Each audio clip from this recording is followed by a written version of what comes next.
जयप्रकाश जी के पास सरकार का दिया हुआ 5 करोड़ रुपए है, क्या उन्होंने एक पंप भी कहीं लगवाया? क्या मैं खुद गवाह हूं, मैं रात के 12-12 बजे उठ के गया हूं, कि रात के 1-1 बजे उठ के गया हूं। 2 दिन का मैंने अल्टीमेटम दिया कि 2 दिन में ये 4 किलोमीटर पाइपलाइन खड़ी हो जानी। माननीय मुख्यमंत्री जी कल कह के गए हैं, एक एक नुकसान का मुआवजा। भगवान की शरण में जाकर के मैंने भगवान से कृपा मांगी कि भगवान मेरी इस आपदा को, पूरे हल्के को ठीक ठाक। प्राकृतिक आपदा जो मैं समझता हूं न केवल हांसी शहर में बल्कि पूरे प्रदेश में, न केवल हरियाणा प्रदेश में बल्कि पड़ोसी प्रदेश पंजाब में, हिमाचल में भी एक आपदा आई और उस आपदा ने बहुत बड़ा रूप धारण कर लिया, जिससे पंजाब में तो जान माल का भी नुकसान हुआ, हिमाचल में भी ऐसा ही हुआ, हरियाणा प्रदेश में भी खबरें आई कि कुछ जान माल गई। उस आपदा में हांसी भी शामिल रहा, हांसी में भी आपदा आई। 2 दिन की लगातार बरसात ने सारे रिकॉर्ड तोड़ दिए। खेतों में तो नुकसान हुआ ही, फसल तो किसान की तबाह हुई, घरों में भी पानी घुस गया। और हांसी शहर, मैं समझता हूं कि 25 से 30% शहर, चाहे वो बाज़ार थे, चाहे वो रिहायशी मोहल्ले थे, सब में 2-2, 3-3 फुट, 4-4 फुट लोग घरों से बाहर निकलने में भी कामयाब नहीं हुए। ऐसे दुर्लभ समय में सरकार ने और प्रशासन ने ज़बरदस्त मेहनत करके, अगर मैं हांसी की बात करता हूँ, 30 तारीख को बरसात आई, 31 को सवेरे बरसात आई, 31 को शाम को बरसात आई और 1 तारीख को पूरा शहर जलमग्न हो गया, पूरा हमारा देहात जलमग्न हो गया, देहात में पानी भर गया, गांव में, खेतों में सारे खेत डूब गए, किसान की फसल तबाह हो गई। बड़ा चिंतनीय समय आया कि क्या होगा। भगवान से भी प्रार्थना की। मैंने 1 तारीख को जैसे ये हालात देखे, 2 तारीख को ही मैंने पूरे हमारे टेक्निकल विंग, हमारे प्रशासनिक अधिकारी, चाहे वो एसडीएम साहब थे, चाहे तहसीलदार, बीडीओ, हमारे एक्सीएन, चाहे बिजली बोर्ड के थे, चाहे इरिगेशन के थे, चाहे मैकेनिकल के थे, चाहे B&R के थे, चाहे हमारे एक्सीएन, HSVP, सारे के सारे एक्सीएन, सारे एसडीओ, पूरा मैकेनिकल विंग यहीं बुलाया। हमने एक बहुत भरसक प्रयास किया कि किसी न किसी तरह से आबादी के इलाकों से पानी निकाला जाए। ये बात तो हम भी तैयार हो गए और हमारा किसान भी तैयार हो गया कि ये फसल तो अब बचती नहीं, मगर किसी न किसी तरह से कोई जान माल की हानि ना हो, किस तरह से आबादी वाले इलाके से पानी निकाला जाए, लोगों को कम से कम घर में कैद तो ना हो। भरसक प्रयास करके पूरे प्रशासन ने पूरी मेहनत करके, मैंने खुद रात के 12-12 बजे, 1-1 बजे जाके चेक किया।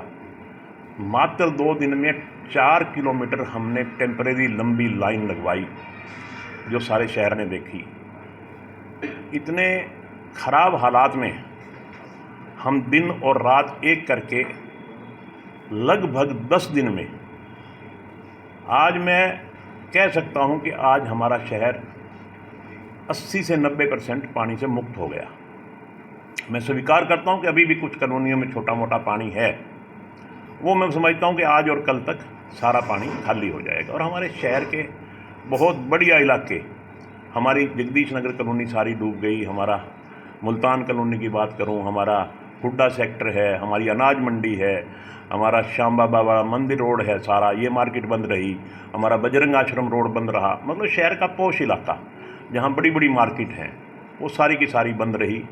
इसके लिए मैं जहाँ देखिए, हम चाहे आरोप प्रत्यारोप कितने करें, मगर सही मायने में ये एक आपदा थी जो प्राकृतिक आपदा थी। हम कहें कि प्रशासन जागरूक नहीं था, प्रशासन ने पहले क्यों नहीं संभाला, या हमारी सीवर व्यवस्था ठीक नहीं थी, या किसी एक डिपार्टमेंट का कसूर लगाएं। मैं समझता हूं कि हो सकता है कहीं उनकी भी नेग्लिजेंसी रही हो, मगर इसमें टोटल का टोटल जो था वो भगवान का, इंद्र देवता का प्रकोप कहूँ मैं, इंद्र देवता की मैं क्या कहूँ, भगवान की मर्जी के आगे तो हम सबको नतमस्तक होना पड़ता है, झुकना।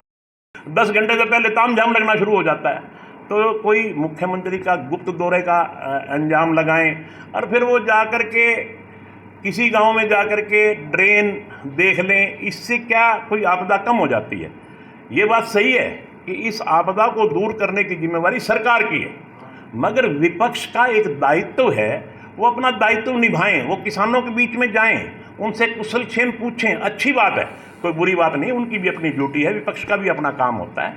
मगर वो अनर्गल आरोप कि मुख्यमंत्री तो गुप्त दौरे कर रहे हैं, मुख्यमंत्री कोई वो नहीं कर रहे, मुख्यमंत्री तो तरह तरह की बात करना, ये उनके शोभा नहीं देता। आज इस कष्ट की घड़ी में चाहिए तो ये था कि वो सरकार के साथ कदम से कदम मिला करके जनता के बीच में आते, जनता का सहयोग करते। हमारे सांसद जयप्रकाश जी वो भी आए, वो भी अनाप शनाप बयान दे करके चले गए। जयप्रकाश, मैं कहता हूँ कि विपक्ष के पास कुछ नहीं है, ऐसा सोर्स नहीं है, मगर जयप्रकाश जी के पास सरकार का दिया हुआ 5 करोड़ रुपए है। क्या उन्होंने एक पंप भी कहीं लगवाया? क्या तो उन्होंने कहीं 1 लाख रुपए देने की घोषणा की, भाई तुम्हारा ये नुकसान हो गया, मैं भी तुम्हारी मदद करूंगा, मेरे पास भी सरकारी फंड है? सरकार तो अपना मदद कर रही है, सरकार के एमएलए, सरकार के मंत्री, मुख्यमंत्री, सारा अमली जोला, सारा प्रशासन पूरी तरह से लगा हुआ है, और इसमें कोई दो राय नहीं। प्रत्यक्ष को प्रमाण की जरूरत नहीं हुआ करती।